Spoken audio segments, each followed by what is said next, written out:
Hi you guys. So today, um as you can see, I have not called my mom in a couple of days. I did explain to you about triggers, but not into depth. So I'm going to talk a little bit about triggers and also how God really has saved my life, and I'm so grateful for what he has done for me and how he really takes care of his own. Um, so I'm going to talk a little bit about that too. You know, first I'm going to talk about, the difference that, God has made. So I was on Facebook. I'm about to definitely get right back off because it does not seem like they have, it just seems kind of like depressing. I always have to recharge after looking at it, even if I tune my choices to what, or tune my preferences, and make the automated system try to lean more towards my preferences. I see that a lot of things that were in my past keep getting brought up in the, things that I would usually like are now being brought up, like advertisements and things like that. And not only that, it just feels like it's a drainage. So I tend to stay off of social media unless it's deemed necessary. But I looked on there and I was looking on this airline page that I'm on. Since I still have my certification to be an independent flight attendant, I've witnessed and I've seen some things. I still have that, that opening because I can pick it up at any time. So, and I rarely do, like, I usually, like, if I work, on a private airplane, somebody hires me or something like that, I usually work like maybe once a month for, not once a month, work for a whole month doing that. You guys, like, how are you able to do so many things? I wouldn't even say, yes, I will say organization, and you have to have a lot of determination, full of energy, and it has to be God ordained, because you're gonna get burned out if you try to do a lot of the things that I do. And I see, like, I know that's God filling my cup open, letting it run. Anyhow, I was looking on there, and it was this one lady. They had this thing on YouTube, and they were talking about, this lady saying farewell to the airline industry. And she got I was like, I wanted to see, why did she leave? Like, what's going on? Like, because everybody was commenting, making it sound like, it was really sad what happened. So I'm like, okay, did something happen to her? Did she just choose, like, because of the pandemic, a lot of things? And so I clicked on there, and it redirected me to YouTube. So YouTube, I found out after I looked at the video that the young lady was departing. She wasn't departing from the airline. She was just being furloughed. And if anyone has if you've never been in like a union job, I don't want to even say an airline job, definitely an airline job, a federal job, something like that. When they don't have enough work for you, they will furlough you. So that means that you didn't get fired. You're not technically let go from the company unemployed because you just quit or anything else. It's just saying they don't have the work for you. You still have a job. They don't have the work for you, and you're on standby. You're on standby until they find work. Now there does come a time, like, if they say, for instance, you're furloughed, you can be furloughed for a day. I know people who've been furloughed for only a day. I've been furloughed before, and it was for a long time. Sometimes it takes a while for you to get your unemployment benefits. It takes a minute. So, it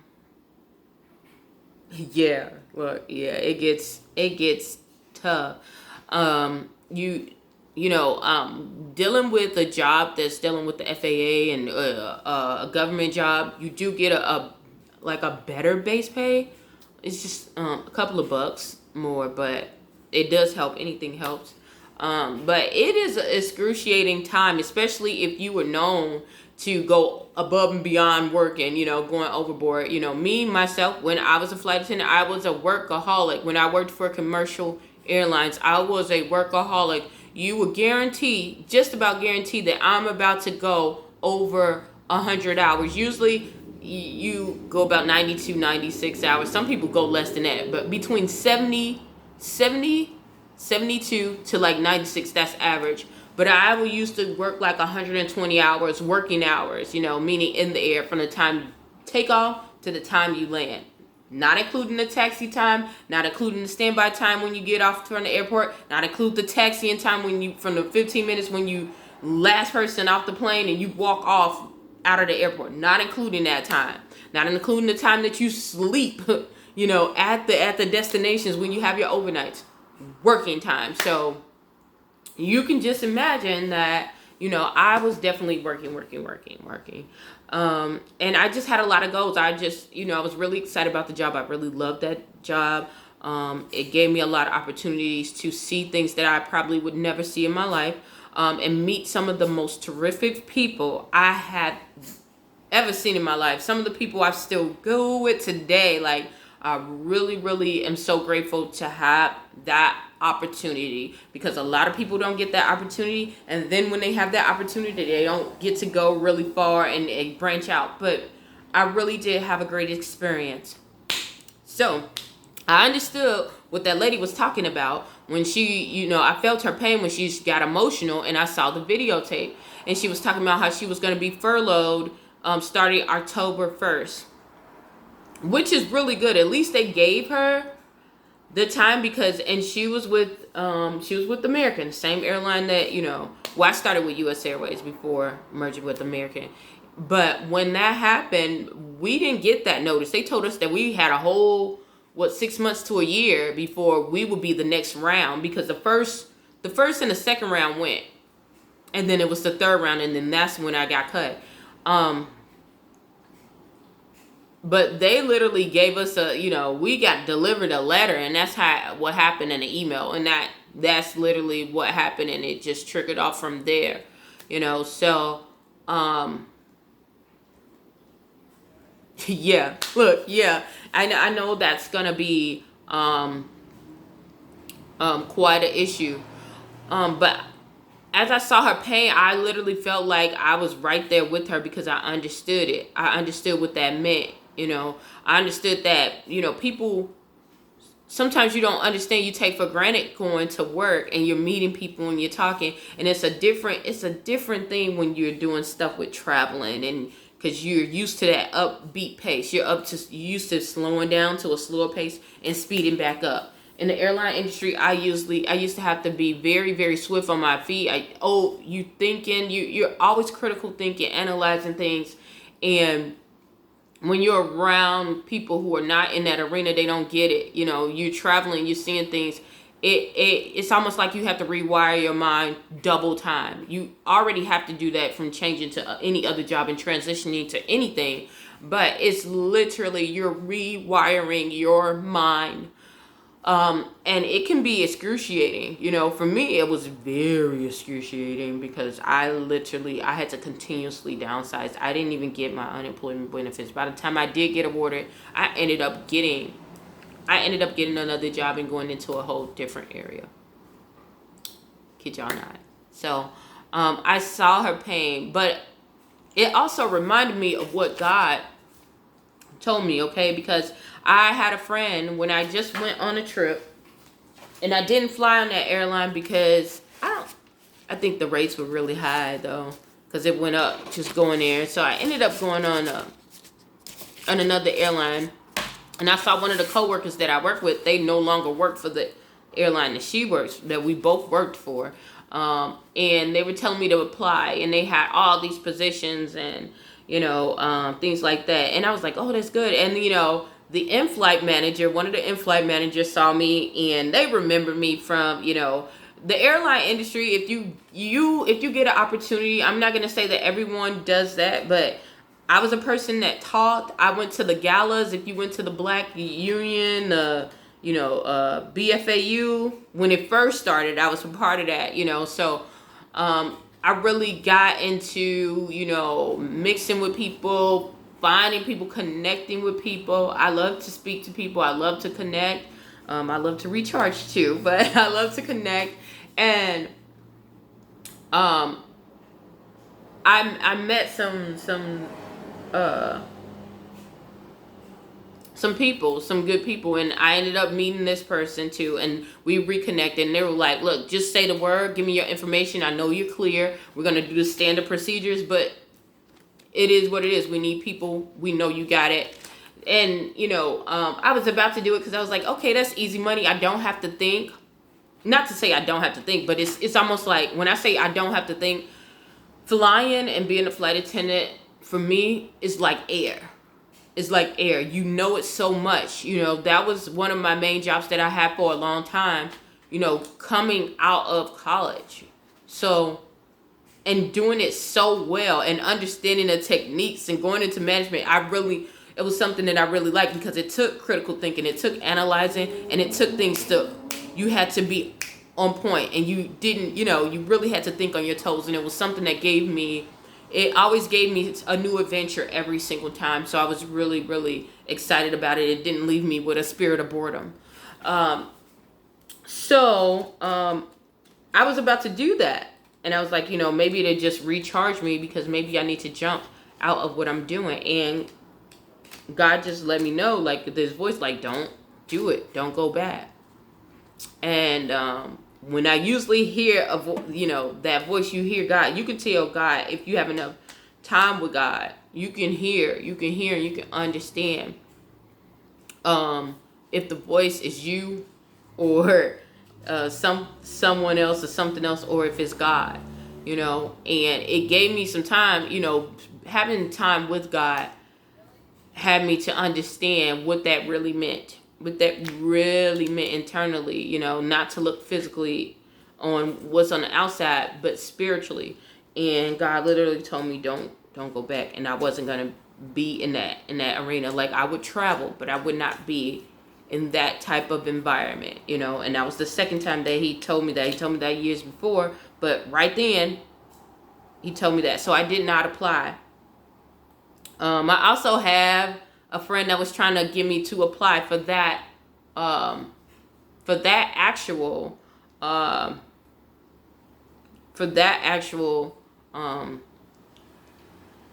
location, for that actual thing, and I didn't do it because I knew what God was telling me, and I was just like, even though things are getting shaky, I trust you. I have to learn how to sit and trust you because God has brought me out. You guys seen everything. God has brought me out of a lot of things, things that were unimaginable.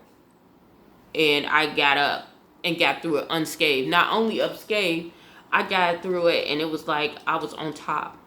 The head and not the tail, when I should have been the tail. But, with God, he would make you the head and not the tail. That's his purpose. He's going to get you where he designed you to be at. So I say that to say this, like, it's better to adhere.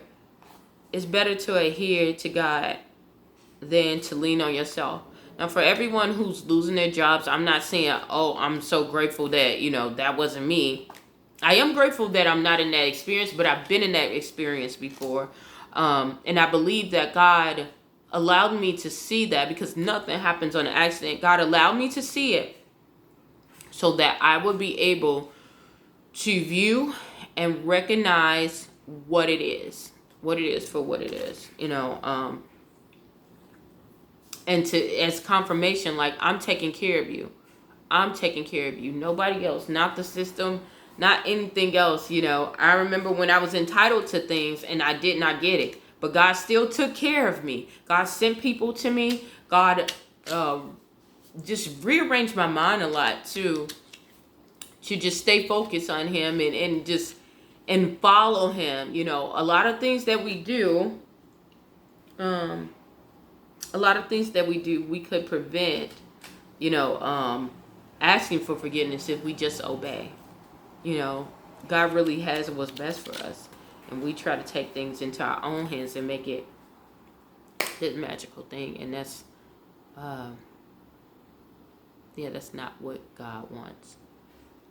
He wants to do that work in you. So, yeah, that was my story for that. So if anyone's going through that, keep your head up. I know it might sound like, oh, that's not enough, but I promise you, God, it might not be enough, but God is enough. And just like he carried me through, he can carry you through too. He can carry you through. I promise you. I promise you, no matter what it looks like. I've lived outside, y'all. I've lived outside. Not once, not twice, multiple times, y'all. God will take care of you no matter how bad that storm looks. Lean and trust in things that I never thought that I would get. God opened that door for me.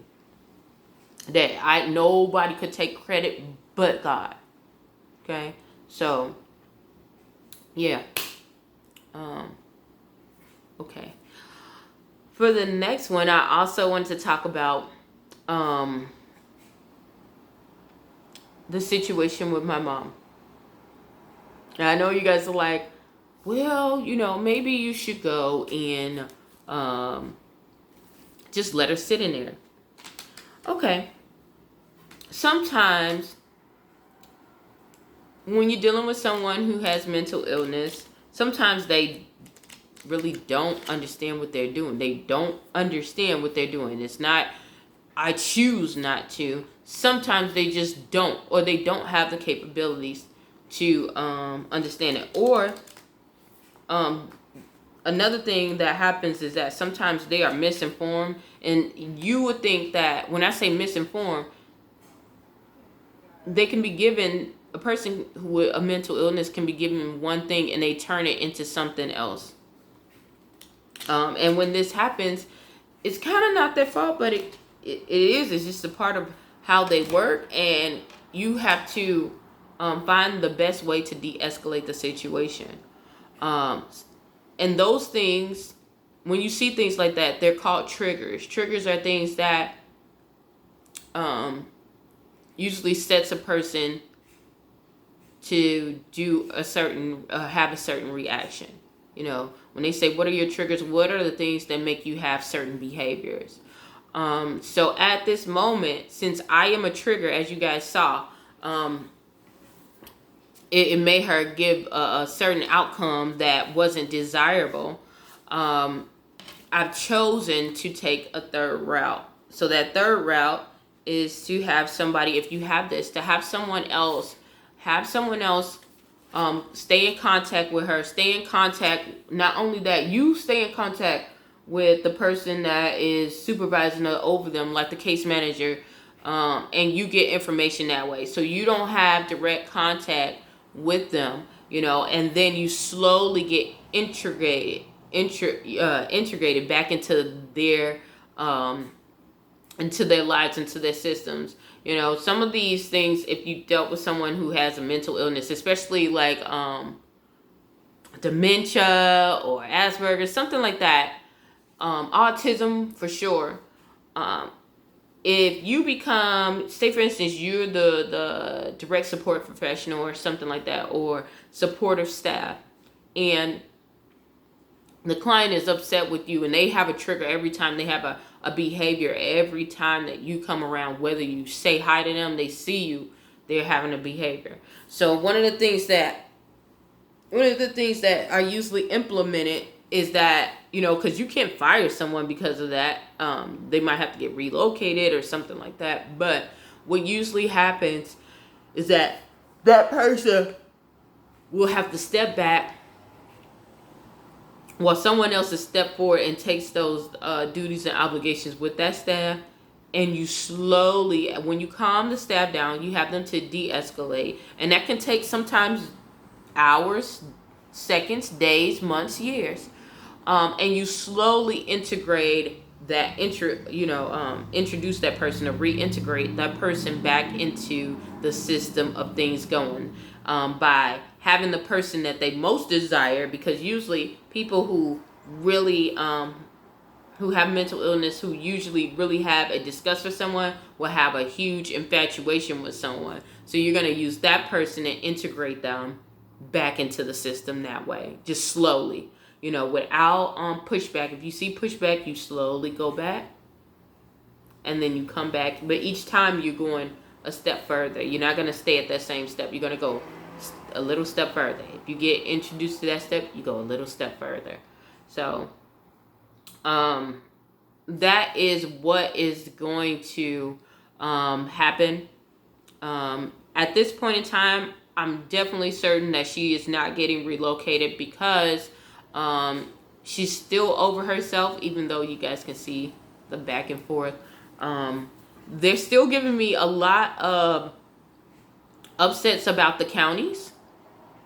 I was once told by the one attorney, as you can see, that since I was trying to get her moved to Allen County, that I will have to get an attorney in Allen County. That was verified. And then I got an attorney from Allen County. And then the attorney from Allen County told me that I had to go to Wayne County because that's the town that she is currently in the institution. Now, since I went to Wayne County is saying that since she is not a permanent resident, I cannot get an attorney that way. I needed to get it from the original place that she last lived at, which would be Lake County. So it's bringing me back into a whole circle. So yeah, it's kind of frustrating, but at least things are documented. So if there's any discrepancy or anything like that, then we'll be able to handle it. I would like things to go a little bit swifter, but everything is in God's time. I know I'm not even in control of this as much as sometimes I think that way, but I'm not. I'm just going along for the ride and trying to do my part. So just like most of us are doing. So that is it. I'm going to try to get in contact. We'll get on a third party call on Saturday and see how things go from there. Other than that, I'm going to get off of here. Hopefully something I said or done will help you on your journey. Please stay tuned to Journey to Jerusalem, and thank you so very much.